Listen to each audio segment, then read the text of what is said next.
Bonjour et bienvenue. Aujourd'hui, on va s'intéresser à une journée assez particulière à la Bourse régionale des valeurs mobilières, la BRVM. Bonjour. Oui, on peut dire ça. Le mot paradoxal est sans doute le plus juste. C'est exactement ça. On regarde le tableau final, les grands indices comme le BRVM Composite sont dans le vert. On se dit, ok, bonne journée. En apparence, oui. Mais voilà, quand on creuse un tout petit peu, on découvre que 27 valeurs ont baissé et seulement 9 ont progressé. Alors là, il faut qu'on m'explique. Oui, comment un marché peut-il monter quand presque tout baisse ? C'est la grande question, ça semble complètement contre-intuitif. Notre mission aujourd'hui, c'est donc de décortiquer cette situation, comprendre ce qui se cache vraiment derrière les chiffres. C'est une excellente illustration du fait qu'il ne faut jamais s'arrêter aux gros titres. La vérité est souvent dans les détails, dans les performances individuelles. Parfaitement. Alors, allons-y. Plongeons dans ce paradoxe. 27 baisses, 9 hausses. Normalement, avec un tel ratio, le marché devrait être dans le rouge vif. Qu'est-ce qui a tout changé ?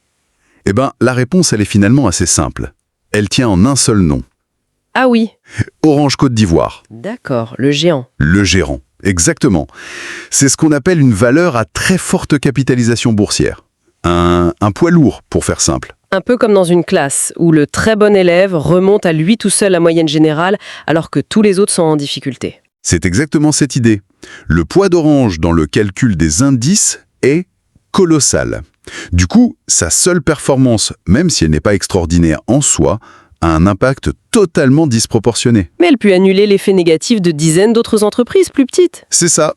Elle tire toute la moyenne vers le haut. J'imagine que sa performance du jour a dû être spectaculaire pour réussir un tel tour de force alors. Et c'est là que ça devient encore plus intéressant. Pas du tout. Ah bon ? Le titre Orange a progressé de seulement 0,68%. Moins d'1%. C'est tout ? C'est tout, pour atteindre 14 900 francs CFA. Pour n'importe quelle autre action, ce serait une journée correcte sans plus. Mais pour un mastodonte comme Orange, cette petite hausse a suffi. C'est fou. Donc les indices qui terminent dans le vert, le BRVM Composite à plus 0,08%, le BRVM 30 à plus 0,07%, en fait ça donne une image trompeuse de la santé globale du marché. Exactement.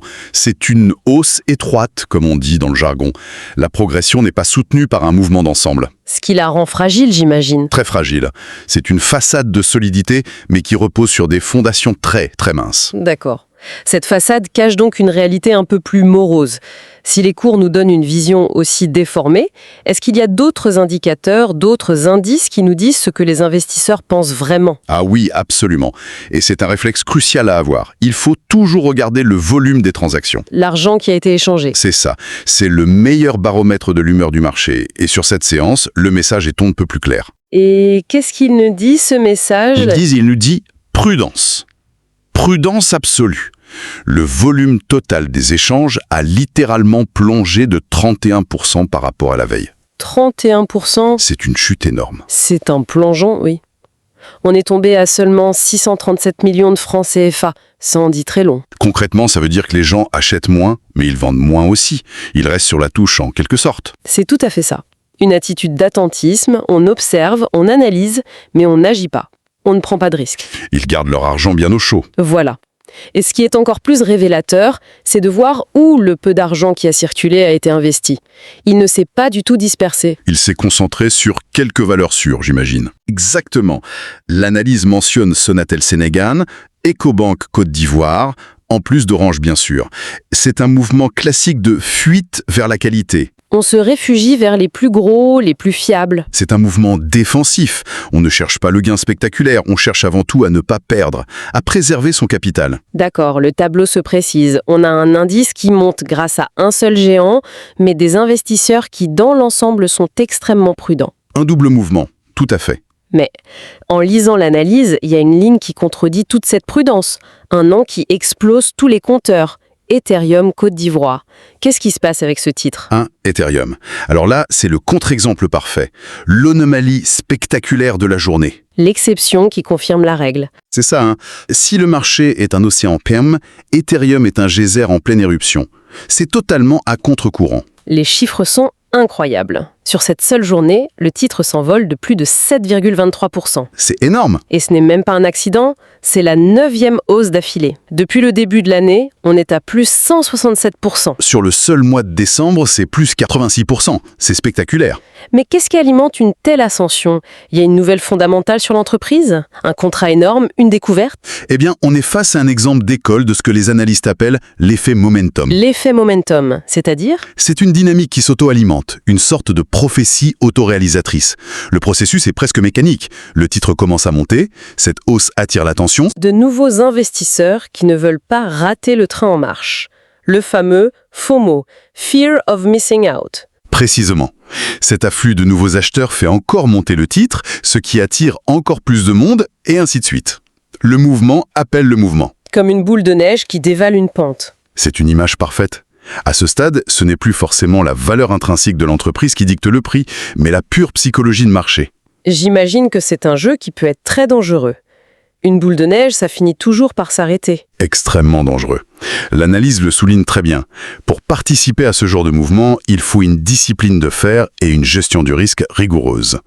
Il faut savoir quand entrer, mais surtout il faut savoir quand sortir. Parce que la chute peut être aussi brutale que la montée. Exactement. Quand la confiance s'évapore, ça peut aller très très vite. C'est une histoire fascinante.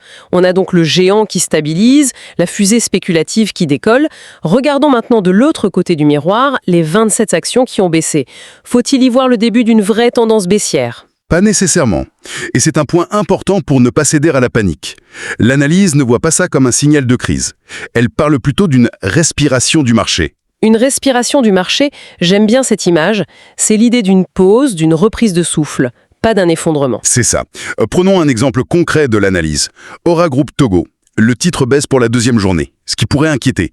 Mais les analystes notent qu'il se maintient sur ce qu'ils appellent un support technique solide. Alors là, il faut traduire pour nous. Un support technique solide, c'est quoi exactement? Un vrai plancher.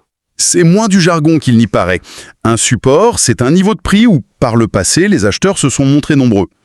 C'est une sorte de plancher psychologique. D'accord. Quand le cours s'approche de ce niveau, beaucoup d'investisseurs se disent « Ah, à ce prix-là, ça redevient intéressant, j'achète ». Et cette nouvelle demande peut stopper la baisse. Donc pour Aura Group, ce n'est pas une chute libre, c'est une baisse qui arrive sur une zone de sécurité potentielle. C'est beaucoup plus clair. Et pour les autres baisses? Le schéma est assez similaire. Bernabé Côte d'Ivoire recule, mais après une longue période de stabilité. C'est un simple ajustement. D'accord. Et Sicor Côte d'Ivoire, sa baisse ne fait qu'effacer une petite partie de la hausse qu'elle venait d'enregistrer. C'est un mouvement de reflux classique, des prises de bénéfices, tout simplement. Les gens qui ont gagné de l'argent sécurisent leurs gains. Ce n'est pas de la panique. Voilà. Il s'agit plus d'un rééquilibrage que d'une véritable tendance baissière pour ces titres. Parfait. Alors, si on essaie de faire la synthèse de cette journée très contrastée, d'un côté, on a une performance du marché qui ne tient qu'à un fil. Ou plutôt à un pilier, orange. C'est ça.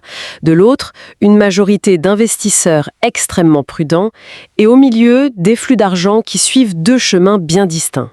L'un vers la sécurité absolue des grandes valeurs et l'autre vers le pari spectaculaire et risqué d'un titre comme Ethereum. C'est une synthèse parfaite. Et ça nous amène à la conclusion clé de l'analyse. La phrase qui, je trouve, résume tout. Ce ne sont pas les indices qui font la tendance, ce sont les valeurs. Exactement. C'est une phrase qui mérite qu'on s'y arrête une seconde. Qu'est-ce que ça implique concrètement ? Ça implique qu'aujourd'hui, plus que jamais, se fier uniquement aux chiffres du BRVM Composite, c'est comme juger de la santé d'une forêt en gardant seulement le plus grand arbre. On passe à côté de tout le reste. On passe à côté de tout. Il faut aller voir chaque arbre, chaque entreprise pour comprendre son histoire individuelle. L'histoire de la solidité d'Orange n'est pas celle de la spéculation sur Aerion. Et qui n'est pas non plus celle de la correction saine de Sicor. C'est ça. Le marché n'est pas un bloc monolithique. C'est une mosaïque d'histoires différentes. C'est là que se trouve la véritable dynamique. Une dernière pensée pour conclure. Cette séance, avec ses extrêmes, soulève une question presque philosophique sur la nature d'un marché. Absolument. La question qu'on peut se poser est la suivante. Quand la performance repose sur les épaules d'un seul géant et sur l'élan d'une étoile montante, est-ce un signe de résilience ? Ou au contraire ? Ou est-ce le symptôme d'une immense vulnérabilité masquée, où la chute de l'un ou l'essoufflement de l'autre pourrait tout emporter ? Résilience ou vulnérabilité, le débat est ouvert. Et ça nous ramène à une question plus stratégique qui concerne directement les investisseurs. En effet, finalement, cette journée nous renvoie à un choix fondamental.